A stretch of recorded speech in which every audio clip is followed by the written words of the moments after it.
You gotta be kidding me. Steelers at the Browns.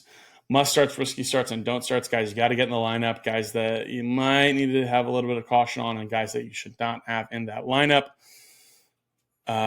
This will be fun. Wes, take it away. You go first with must starts.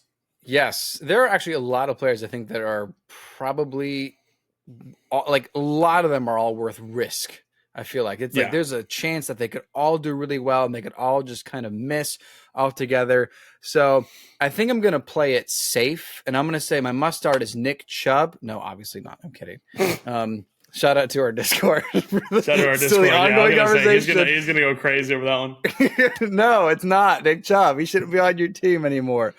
That being said, no, I looked through both these teams, and there's not really anyone that I feel completely confident in. I could take the layup, but I'll go a little bit less of an obvious one. I think you can roll out Russell Wilson again as a must start. If you got Russ and you got you decided to fully shift to Russell Wilson for your quarterback, and then you saw this game against the Ravens, you're like, that was supposed to be it. Like we thought it was, and it wasn't. I think that is just John Harbaugh versus Mike Tomlin, and we got to remember that for the next time, because that's just the way that those two great coaches will play against each other. So I think Russell Wilson is a great start against this Browns defense, and you saw what happened to them last week. So let's roll them out, and as in like Taysom Hill is going to be the same as Russell Wilson for this week. But that being said, Russ, I think is a must start. I think you can have full confidence in him. Yeah, I fully agree with that. My must start is Jerry Jeudy. I think you have to roll him out. I think he's with the amount that this team is passing the football, even in a tough matchup. I think he's had 30 targets over his first 3 games with Jameis. I think he is going to continue to be great. I think he is going to be a very safe option for you to start your week with. He's scored over 12.9 fantasy points in every game with Jameis. Cleveland is the most pass-heavy team in the league since Jameis took over. They're throwing the football nearly 70% of the time. It's insane. I saw someone making a joke that they were like, I wonder if he just audibles when he gets to the line every time. he was like, kill, and it's just like he's ready to pass it. But so I think if you have Jerry Jeudy, especially you get some guys going on a bye week, you got some teams like the Bills going on a bye, the Jets going on a bye. This is a good option for you. And I think it's really, I think he's a must start. I think Jerry Jeudy, if you have him, he needs to be in your lineup. That'll be fun. It'll be fun to circle back to that and see if Jerry Jeudy really did prove that he is a starting wide receiver for the rest of the season, because that's a nice little story. Broncos fans are probably doing just fine right now. But regardless, we're talking about some risky players for this game. As I said, a lot of players I think do qualify for this. I'm going to lean towards the caution, don't start side of the risky play, where it's like, hey, this guy's been good, but I think this is not a good matchup. I still believe in my risky start, but I do not think you should roll out Cedric Tillman. My risky start is Cedric Tillman. I'm concerned for this matchup. I think he's still going to be part of this Browns passing team.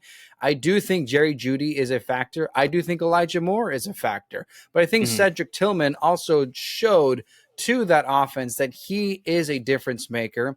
And he had plenty of targets too. I think he had like 6-7 targets against the Saints last week. So there's still reason to believe that this guy's involved, but the Steelers defense is not going to let anything happen. And we've seen that pretty much the entire year, and the way they are playing and how they keep these games close. That's one of the annoying things with the Steelers too.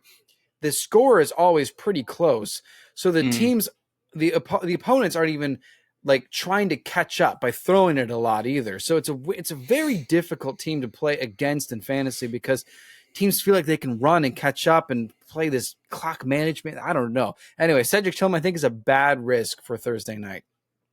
Yeah, he's my risky start as well, actually. It's Cedric Tillman. Everything that I said about Jerry Jeudy applies to Cedric Tillman.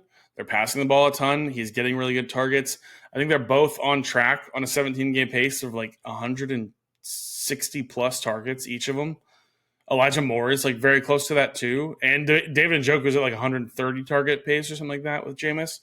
So it's everything applies. I'm just expecting the Joey Porter Jr. coverage to be on Cedric Tillman in this game. I think that's where they're going to put that at. And I think I don't know exactly how often Joey Porter Jr. shadows, but he is very good.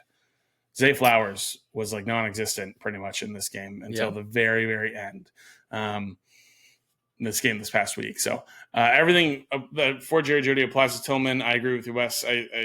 He's been really solid. I just think the matchup isn't good, especially with Joey Porter Jr. So risky and probably wouldn't do it. I'm pivoting if I have an option. Yeah, I do have options. Obviously, I think everyone has an option if they pick up Cedric Tillman. Unless you had like a bunch of injuries, but